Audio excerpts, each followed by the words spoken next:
Hi, this is Brad Rollins from Fairview Garden Center. We get a ton of questions regarding pruning.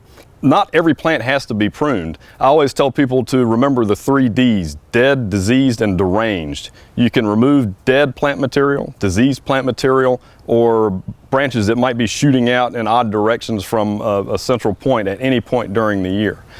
We prune typically to either help with flowering ability, to control overall size, or just to neaten up plant material. So we're going to talk about 3 different methods. First off is heading back, which is a method that everybody pretty much employs. It's basically shearing. We're going to talk about thinning, and we're going to talk about rejuvenation, which is my favorite. Today on this lower pedalum, we're going to talk about heading back. The purpose of heading back is simply to reduce overall size of the plant.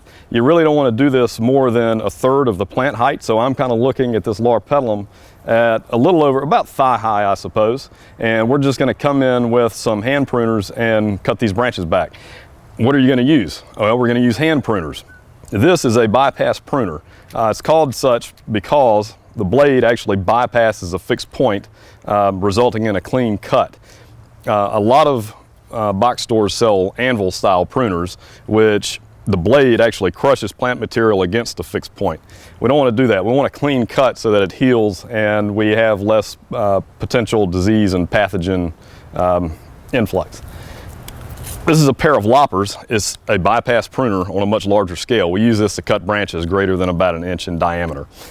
Pruning saw is also important if you're pruning large branches off of trees, but we're not going to be doing that today, so not really concerned with a pruning saw. So anyway, back to pruning. What I do is go in and find a lateral branch and simply cut off right above a node. And we're going to do that at the same height all the way across this plant. A novice would do this with electric shears, but you aren't getting clean cuts that way, and it starts to look really formal, and lower pedalum looks best in its own natural form. So I'm doing this by hand so that we don't wind up with a Disneyland looking sphere.